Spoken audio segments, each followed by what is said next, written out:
जिन पर महात्मा की कृपा होती, ये 8 बातें उसके हृदय में अपने आप जागृत हो जाती हैं। देख लो, 8 बातें उसके हृदय में अपने आप जागृत हो जाती, जिस पर संत की कृपा होती। पूज्य बाबा कहते हैं, पहला,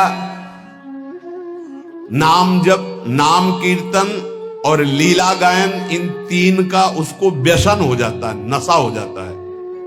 ये 8 बातें महात्मा के कृपा पात्र में जागृत हो जाती है। नाम जप, नाम कीर्तन और प्रभु की लीला गायन का नशा हो जाना। कीर्तन हो रहा है तो शकील के बैठ गए, थोड़ा 5 मिनट हमको भी गाने, राधा राधा, भगवत चर्चा हो रही, अरे यहां कथा हो रही और बैठ गए 10 मिनट। नशा है ये, हमारे आपको नहीं, सनकादि के लिए भी कहा गया, आशा व्यसन व्यसन याति नहीं, रघुपति चरित होए ता सुनहि। हनुमान जी को बड़ा नशा है।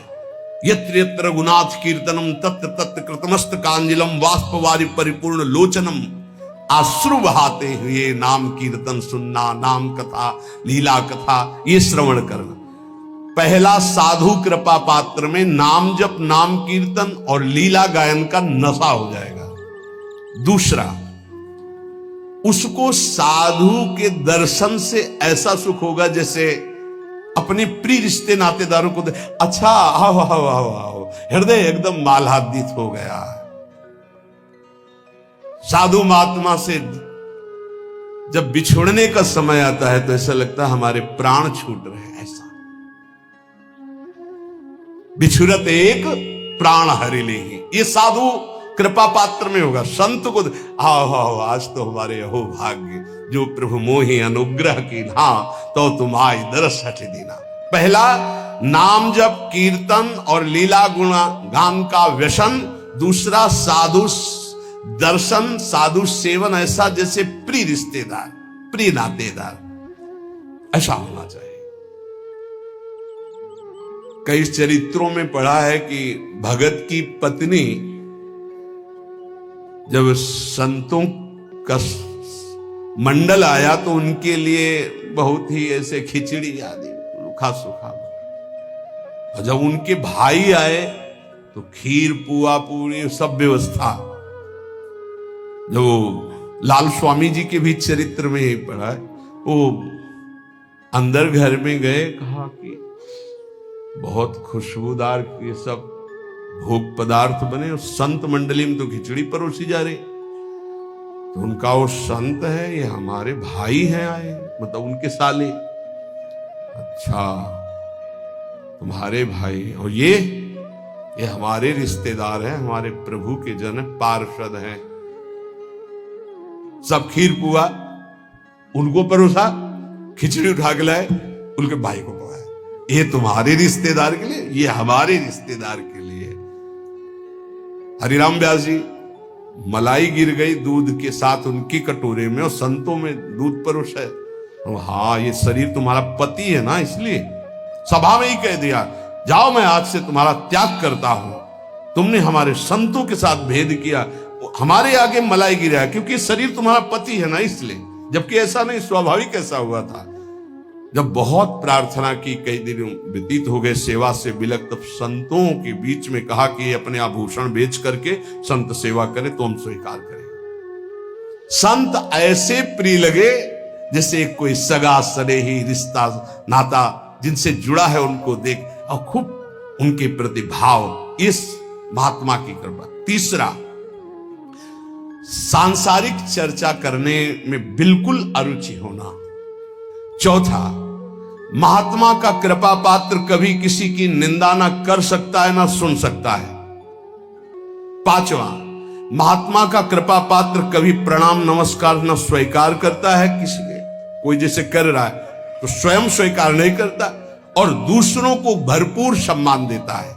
स्वयं अमानी रहकर दूसरों को वो किसी का मान सम्मान स्वीकार नहीं करता और दूसरों को मान सम्मान करता है। छठा, किसी का चित्त दुखे ऐसा संवाद नहीं, किसी का चित्त दुखे ऐसी कोई क्रिया नहीं, और कोई किसी संवाद या क्रिया से उसको दुख पहुंचावे तो उसका चित्त दुखे ऐसी स्थिति नहीं। सातवां, यदि उसको कोई पद या उपाधि दी जाए तो विष्ठा के समान उसको त्याग देगा महात्मा का कृपा पात्र। कोई पद या उपाधि दी जाए तो विष्ठा जैसे त्याज्य होता है। विष्ठा त्याज्य का मतलब विष्ठा त्यागने के बाद किसी को गर्व नहीं होता। मलवत त्याग भोगों का, पद प्रतिष्ठा का। देखो, जब हम मलवत त्याग नहीं करते तो त्याग तो वस्तु का होता है, अभिमान उस वस्तु के त्याग का होता है जो उससे भी खतरनाक होता है। वस्तु की समीपता जितना बाधक है उससे ज्यादा बाधक है वस्तु त्याग का अभिमान। वह किसी के चित्त दुखाने पर कभी दुखी नहीं होता और वो कभी कोई ऐसा संभाषण या व्यवहार नहीं करता और अपनी प्रतिष्ठा को विष्ठा के समान त्याग देता है। भोगों का त्याग, संपत्ति का त्याग जहां बड़े महापुरुषों के प्रति आए तो विषवत त्याग बताया गया है, वमनवत त्याग, 3 शब्द बोले गए। वमन के समान और मल के समान, इनमें सबसे ज्यादा श्रेष्ठ मल के समान है। उसका ध्यान ही नहीं है, कोई उसको ऐसे उसका स्मरण ही नहीं। मलवत त्याग मतलब उस त्याग की स्मृति भी नहीं रह गई, उसे त्याग कहते हैं। ये महात्मा की कृपा पात्र को होगी को प्रतिष्ठा को, संपत्ति को, मान को विषवत त्याग करना, वमनवत त्याग करना, मलवत त्याग करना। इसकी पहचान कि 8 बातें महात्मा की कृपा पात्र में आ चुकी हैं। कह रहे उसका मन एकाग्र होगा, किसी भी नवीन विषय भोग की इच्छा नहीं होगी, नेत्र निर्विषय होकर अनासक्त होकर विचरण करेंगे।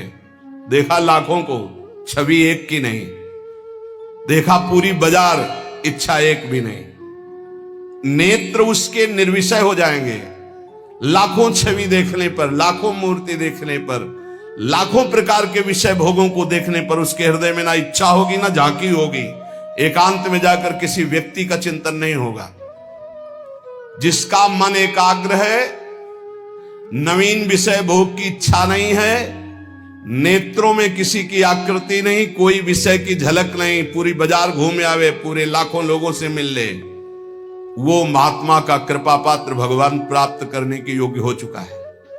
ये 8 बातें पुनः सुन लीजिए कृपा करके। पहला, नाम जप, नाम कीर्तन, भगवत लीला गुणानुवाद। क्या व्यसन, नशा। कीर्तन हो रहा है, दौड़कर बैठ गए, हम भी 10 मिनट गाएंगे।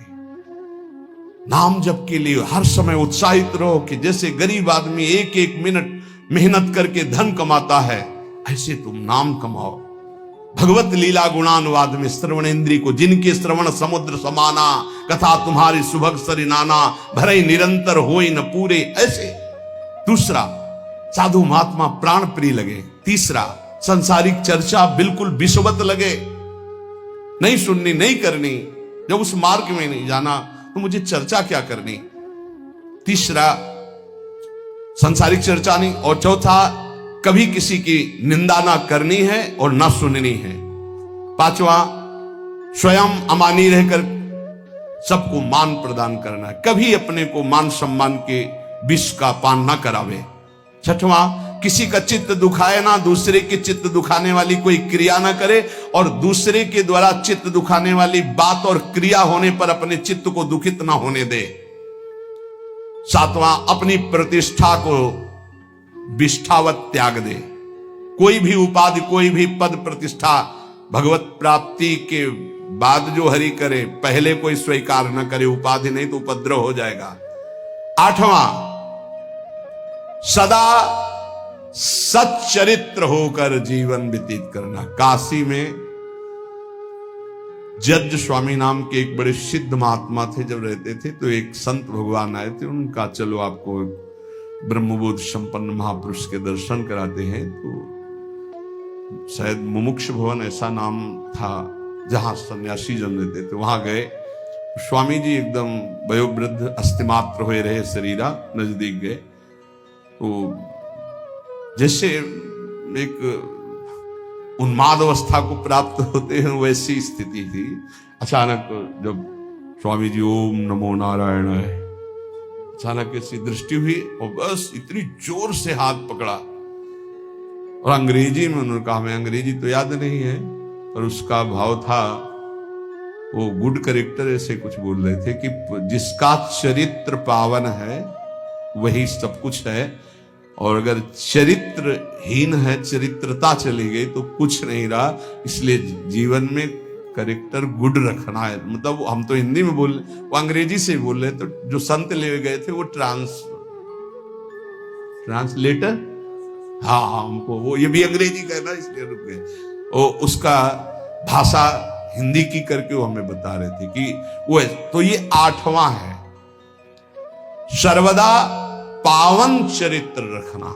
कोई हमसे त्रुटि, कोई ऐसी गलती है, उसका सुधार किया जाए। बहुत जन्मों से हम लोग फिसलते रहे, अब इसका सुधार कर ले। ये सत्संग केवल भगवत प्राप्ति के लिए होता है। ये सत्संग केवल समस्त संत महापुरुष और भगवान की वाणियों के मिलकर होता है। जो तुम एक शास्त्र में ढूंढोगे वो तुम्हें ढूंढी ढूंढाई वस्तु मिल रही। ना तुम्हें दूध खोज करना है, ना दही खोज करना है, ना मथना है, ना माखन करना, सीधे घी मिल रहा है भैया। अगर अब पुष्ट ना हुए तो भगवान जाने। बड़े बड़े महापुरुषों के पावन सूत्र, पावन चरित्र, पावन सिद्धांत आपको मिल रहे हैं। आप कृपा करके, अपने ऊपर कृपा करके, हमारे ऊपर कृपा करके, हमारे भगवान के ऊपर कृपा करके। कैसे? भगवान के ऊपर कृपा। भगवान ये गीता हमारे लिए बोले हैं, अगर हम स्वीकार करेंगे तो मानो भगवान कहते कृपा कर रहे हो हमारे ऊपर, जो हमारी बात मान रहे हो। जैसे छोटा बच्चा दूध पी लेना तो माँ कहती बहुत अच्छा, मानो माँ के ऊपर कृपा कर दिया, नहीं तो माँ चिंतित रहती। गुरु के ऊपर कृपा कर दिया यदि आपने बात मान ली, क्योंकि गुरु निश्चिंत हो जाएंगे। आप भगवत प्राप्त हो गए, आप भगवान को मिल गए। ये हमारी निश्चिंतता, हमारे प्रभु की निश्चिंतता। और आपके ऊपर गुरु कृपा भरपूर, हरि कृपा भरपूर, लेकिन आपकी कृपा में कंजूसी है। आपके ऊपर आपकी कृपा यदि आपके ऊपर हो जाए तो सब बात बन जाए। आप अपने ऊपर कृपा करें और जो सुन रहे हैं वैसा आचरण कर ले, यही है अपने ऊपर कृपा। सर्व मंगल हो जाएगा। खूब नाम जप करें, भगवद आश्रित रहे। और प्रार्थना है, दिनचर्या को भगवान मान लीजिए, हमारी बात मान लीजिए, अपनी दिनचर्या को भगवान मान लीजिए। दिनचर्या में त्रुटि ना कीजिए। दिनचर्या जिसकी पावन हो गई वो पावन हो गया, महात्मा बन गया। एक दिनचर्या, कोई भी दिनचर्या जो आपकी बनी हुई है उसको कभी त्रुटि मत होने दीजिए। बुखार आ जाए तो कपड़ा ओढ़ करके गेट के पास बैठ जाइए, आप उसका प्रभाव देखिएगा। दिनचर्या में बहुत बड़ी सामर्थ्य होती है। जिन महापुरुषों की हमने चरित्र पढ़े, बड़े बड़े महापुरुषों की, उनकी दिनचर्या थी, वही हमारे बचपन से दिमाग में दिनचर्या बैठ गई है कि एक दिनचर्या ही आपको उन्नति मार्ग में ले जाएगी। एक दिनचर्या, कृपया हमारी बात मान लीजिए, एक दिनचर्या बना लीजिए। आपकी दिनचर्या की त्रुटि वो आपके लिए बहुत हानिकारक होगी, प्रमाद स्थिति हो। अन्य समय आप कार्य कीजिए जो आपके और कार्य हैं, दिनचर्या में आपकी त्रुटि नहीं होनी चाहिए। आज के सत्संग का जो आपने श्रवण किया उसका मनन करो और अपने आचरण में उतारो, और इसी जन्म में प्रिया प्रीतम की प्राप्ति की योग्यता हमारे अंदर आ जाए। प्रिया प्रीतम मिले ना मिले, हर समय उनको पुकार कर रो रहे हैं यार, ये तो आ जाए। उनसे मिलने के लिए तड़पना तो आ जाए, उनकी याद में डूबना तो आ जाए। वो आ जाएगा। अगर उनको ना बुलाना होता, ना ये देना होता तो हमको क्यों ये सानिध्य देते। इस सानिध्य का मतलब वो हमें, आप समझो, प्रिया जो आपको मिलने के लिए कितने व्याकुल है, यहां से तुम्हें सुनाई नहीं दे रहा, ये उनकी व्याकुलता है, आपसे मिलना चाहते हैं। आप क्यों मिलने के लिए तैयार नहीं हो रहे हो। जैसे माँ बाथरूम में बच्चे को ले जाकर स्नान कराकर तैयार करके पिता की गोद में बैठा देती है, ऐसे गुरु आपको पावन सजा करके प्रिया प्रीतम के राख मंडल में प्रवेश कराने के लिए आप तैयार हो जाइए। जैसे छोटा बच्चा ना बाथरूम की, वो कहता है मुझे खेलना है, वो थप्पड़ मारेंगे, चल पहले। ऐसी कुछ दशा है। ऐसे घसीटो कि ये जो पवित्र आचरण है आपको निर्मल करेंगे। आप उन मलिन खेलों को खेलना चाहते हैं, ये छोटी मंजिल नहीं भगवत प्राप्ति। संपूर्ण द्वैत से विस्मरण प्राप्त करना है। विस्मृत्य द्वैत मात्रम प्रणयमय महाज्योतिरेकावर्णवान्तः, संपूर्ण सृष्टि का विस्मरण करके तब एक स्थिति आती है, एको ब्रह्म द्वितीयो नास्ति। पहले सब कुछ भूलना है, इसलिए कहा गया निरंतर भजन। सातु दीर्घ काल निरंतर सत्कार सेवितो दृढ़ भूमि। राधा राधा राधा राधा राधा राधा राधा राधा राधा राधा राधा। क्या जा रहा है? हर कार्य कर रहे, राधा राधा स्मरण कर रहे। उपासक कितना बड़ा कार्य करना है, विस्मृत्य द्वैत मात्रम, संपूर्ण विश्व का विस्मरण। अब संपूर्ण विश्व में आपको क्या संपूर्ण विश्व का स्मरण है? बिल्कुल नहीं है। आपका उन्हीं का स्मरण जिनका संबंध है। नहीं, आप क्या जानते हो उत्तर प्रदेश में कितने लोग वास करते हैं? आपकी स्मृति में है क्या? कौन कौन कहां कहां कैसा? आपका कोई मतलब नहीं है। उत्तर प्रदेश में आपका रिश्तेदार कौन है अभी याद आ जाएगा। आपकी स्मृति वही है जहां आपने संबंध फैलाया है। करना क्या है? सब संबंध के धागे प्रिया प्रीतम में समेट देने हैं। सबकी ममता ताग बटोरी, विस्मृत हो जाएगा। पूरा संसार तो विस्मृत है, कुछ स्मृत है केवल अपना शरीर, शरीर के संबंधी भोग और शरीर संबंधी रिश्ते नातेदार, बस इतना है अपना स्मरण, पूरा संसार में नहीं। कहीं भी प्रांत का प्रांत नष्ट हो जाए आपको कोई भारी दुख नहीं होगा, लेकिन अपने घर की एक ईंट खसक जाए तो परेशानी आ जाएगी, क्योंकि ममता अपने घर में उस प्रांत में नहीं है। यहां लिखा है विस्मत, पूरे विश्व का विस्मरण, तो पूरा विश्व तो विस्मृत है ही है। कुछ हिस्सा है जो तुम्हें मिटाना है, नहीं तो अपने आप सब मिटा हुआ है। क्या स्मरण पूरे विश्व का? पता ही नहीं तुम्हें पूरे विश्व में है क्या क्या। पूरे विश्व का थोड़ी पता है। कुछ भूमि ऐसी है जिसमें कुछ देश बसे हुए हैं, इससे कई गुना बड़ी भूमि है जिसमें कोई नहीं रहता है, वहां केवल देवता और सिद्ध जा सकते हैं। तो आप पूरा विश्व थोड़ी जानते हैं। इन जितने देश बसे उनमें सब देश नहीं जानते आप। छोड़ो, अपना भारत देश पूरा नहीं जानते आप। 140 करोड़ जनता, किसको जानते हो आप? कितने को जानते हो?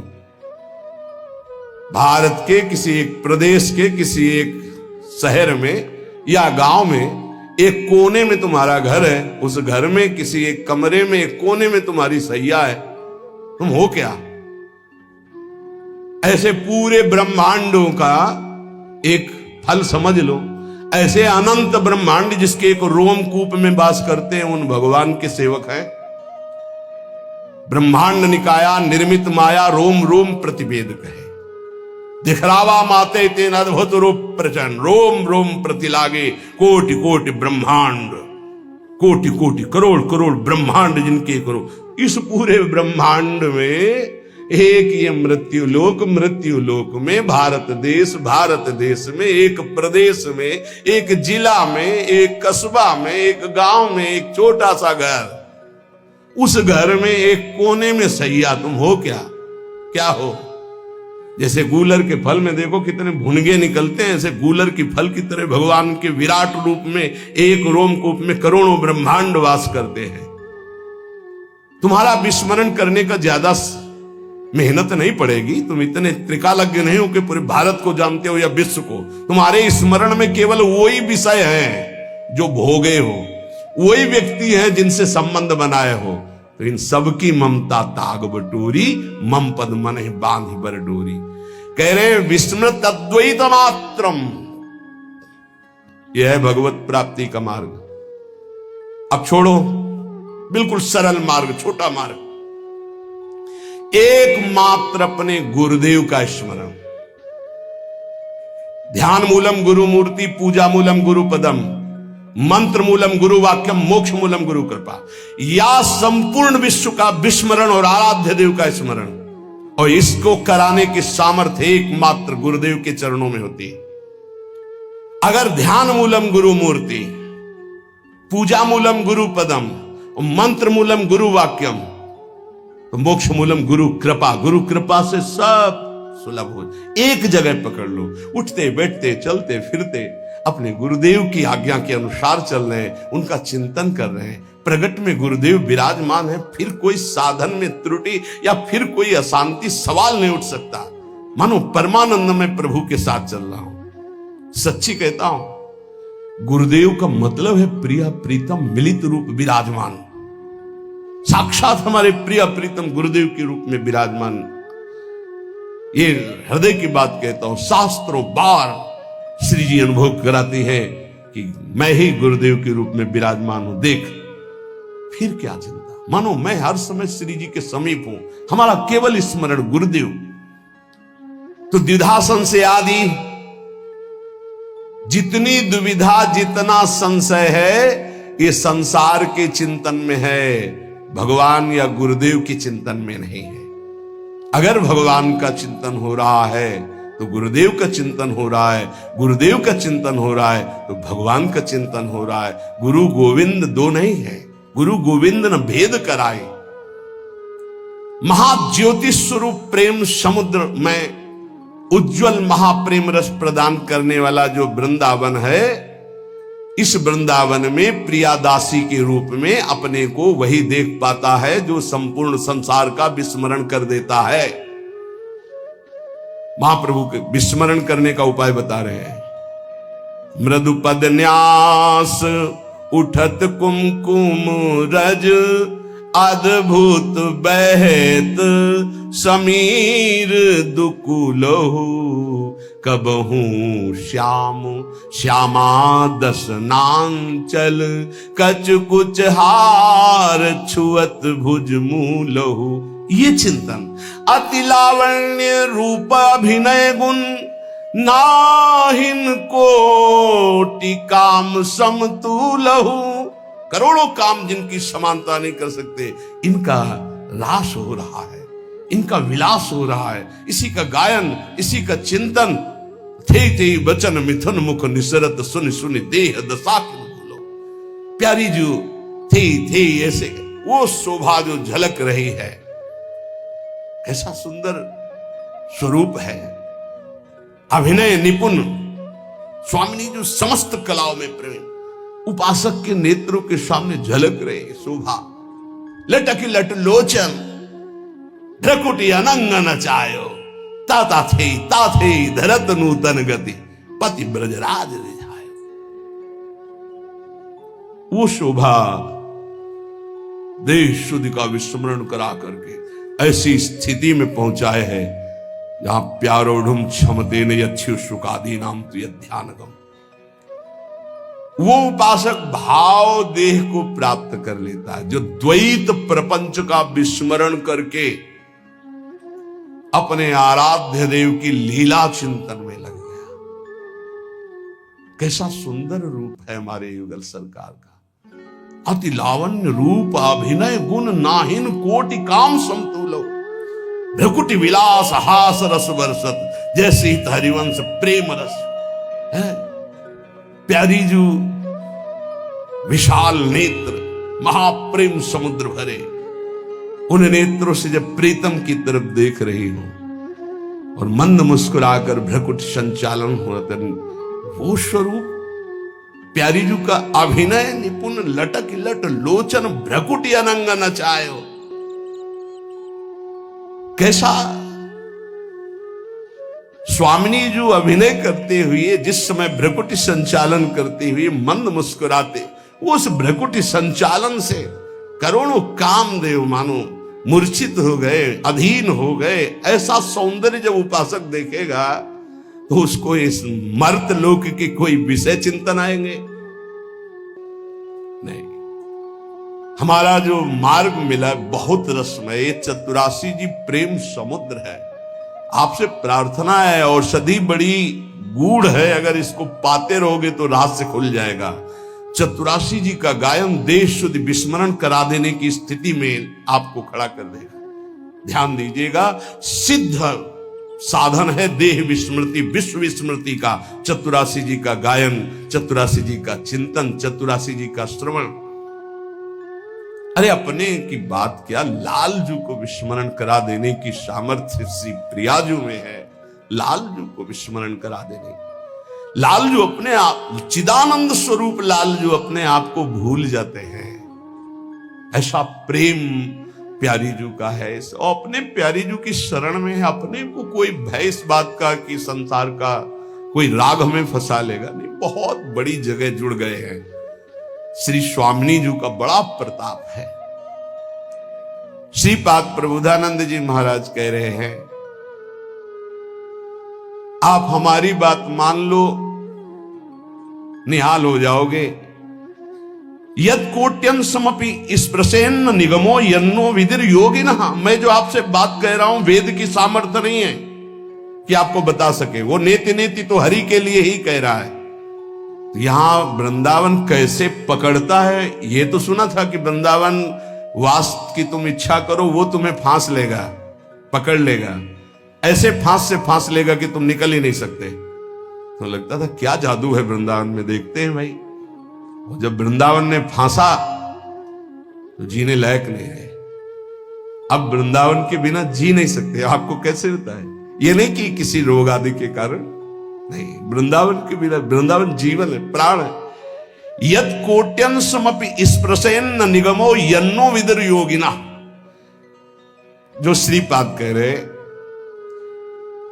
करोड़वें अंश की महिमा भी वेद ने वर्णन कर सकते हमारी प्यारी जू की, लाल जू की महिमा नेति नेति वर्णन करके। यद कोट्यन समपि स्पृशेन्न निगमो, निगम ने वेद, न निगमो यन्नो विदुर योगिनः। बड़े बड़े योगी भी जिस रहस्य को नहीं जानते। आगे की बात और दुर्लभ के, श्रीश ब्रह्म सुकार्जुन उद्धव मुखा पश्यन्ति यन्न क्वचित् अन्यतो किम ब्रजवासिनामपि न यदृश्य कदा लोके। श्री वृंदावन रूप मदभुतमहम राधा पदैकाश्रया। समझ आ जाए तो भाई श्री जी की बड़ी कृपा, नहीं तो कह रहे वेद नहीं समझते तो हम लोग क्या समझ लेंगे। समझो, जिन श्यामाजू की महिमा के करोड़वें अंश को वेद नहीं वर्णन कर सकते, जिन श्यामाजू की महिमा को बड़े बड़े योगी जन भी ध्यान में नहीं पाते। आगे उधर श्री ब्रह्म शुक अर्जुनो उद्धव मुखा पश्यन्ति अन्न क्वचित। हमारी प्रिया जो जहां विराजमान है नवनिभृत निकुंज में, इन सब महापुरुषों ने अवतार लीला में दर्शन किए, अवतार लीला का गायन किया, अवतार लीलाओं को देखा कृपा से, लेकिन सेवा में सम्मिलित नहीं हुए। नवनिभृत निकुंज में विराजमान जो रूप बेली प्यारी बनी सुप्रीतम प्रेम तमाल, यहां सिर्फ सहचरियों का प्रवेश है। श्रीपाद प्रबोधानंद जी महाराज ने 3 वृंदावन का वर्णन किया प्रारंभ में। पहला गोष्ठ वृंदावन जिसमें सखाओं के सहित प्रभु नित्य लीला करते रहते हैं। दूसरा गोपी वृंदावन जिसमें रासोत्सव होता रहता है गोपी जनों के साथ, प्रिया लाल गोपी जन, जिनको राधा कृष्ण रूप में उच्चारण नाम किया गया। राधा कृष्ण और समस्त गोपी मंडल मंडिता और रास जिसमें भगवान शिव प्रवेश किए। जिन गोपी जनों की विरहाग्नि का प्रेमाग्नि का ताप उद्धव के हृदय में वृंदावन में आते हुए लगा तो ज्ञान गुदड़ी भस्म हो गई। उद्धव जी ने गोपी जनों के उस प्रेम को देखा। श्री शुकाचार्य उसी प्रेम का गान कर रहे हैं। भगवान शिव उसी रास में गए और स्वामिनी जी की महिमा को देखा और कटाक्ष कृपा कटाक्ष का गायन किया। लेकिन यहां कह रहे पश्यन्ति यन्ना क्वचित, इन महापुरुषों का यहां प्रवेश नहीं। कौन बोले? राधा निकुंज बाटी श्रीपाद प्रबोधानंद। गोपी वृंदावन तक सबका प्रवेश, यहां केवल सहचरियों का प्रवेश। 3 गोपिन ते दुर्लभ माई नित्य विहार सहज सुखदाई। और बात कह रहे कि अन्यत्य क्रिम, अन्य उदाहरण तुम्हें क्या दूं? ब्रजवासिनाम अपनी ना यद दृश्य कदा लोक है। नंद बाबा आदि जो ब्रजवासी जन है, उनके सखा जन जो है, सुहृद जन जो है, इनका भी इस नवनिवृत्त निकुंज में प्रवेश नहीं, क्योंकि बाबा का वात्सल्य भाव है, सखाओं का सखा भाव है। गोष्ठ वृंदावन गोपी वृंदावन में भी बाबा या सखाओं का प्रवेश नहीं है। वहां परम पुरुष प्रभु और समस्त गोपी और प्रिया जो ये लेना, वहां भी सखा परिकर का प्रवेश। फिर यहां 3 गोपिंते दुर्लभ माई, इसलिए कह रहे श्रीश ब्रह्म सुकार्जुनोद्धव मुखा पश्यन्ति अन्न क्वचित अन्यत किम ब्रजवासी नाम अपि न यदृश्य कदा लोके। श्रीमद राधा सुधा निधि। न देवैर ब्रह्मादेर न खलु हरि भक्तैर न सुहृदा दिविर यद्वै राधा मधुपति रहस्यम सुविदितम। कभी गर्व नहीं होता आपको कि स्वामिनी जी ने मुझे ऐसी जगह शरणागति प्रदान की कृपा से जहां बड़े बड़े महापुरुष भी याचना करते? कभी नहीं, बस ऐसे मिल गया, इसलिए उसकी कीमत नहीं समझ पाए। रतन चिन्हों नहीं दीन्हों करते डाक। इसलिए मेरी बात पर हे सखे विश्वास कर लो। लक्ष्मीपति भगवान शिव, ब्रह्मा, शुक, अर्जुन, उद्धव आदि ये सब जिस महिमा को जानते हैं, गाते हैं, पर जहां प्रवेश नहीं है, उस रस की हम तुम्हें बात करते हैं कि उस रस को प्रदान करने वाला ऐसे वृंदावन और रजरानी है। जब इनका आश्रय मिलता है तो राधा पदई का आश्रय ये हृदय में ठसक हो जाती है। श्री राधा जुग चरण निवास, प्यारी जो हमारी महारानी, हम उनकी चरण दासी। उपासक इस बात पर स्थित हो जाओ कि बहुत ऊंचाई पर आपका संबंध हो गया है। अब चूक मत करो। इस जीवन से जो कुछ हो रहा है वो सिर्फ आपके लिए है। यदि आप अपने को संभाल नहीं पाते हैं तो आपका दुर्भाग्य है। ऐसा अवसर, फिर कह रहा हूं, खुल के कह रहा हूं, ये हमारी मुख की, हमारी बड़ाई की बात नहीं है, ये उस यंत्र की बात कर रहा हूं जो श्री जी से संचालित है। आपके लिए सिर्फ ये यंत्र चल रहा है, आपके लिए सिर्फ बोला जा रहा है। यदि आप इसे स्वीकार नहीं करते हैं, आप अपने जीवन को भगवतमय नहीं बनाते, तो हमें लगता है कि बहुत बड़ा घाटा कर रहे हैं आप अपने जीवन के साथ। हमारी कोशिश रहेगी, हमारी चेष्टा रहेगी कि हमारे कांधे पे पैर रखो और ऊंचाई पे चढ़ जाओ। यही हमारे जीवन का परम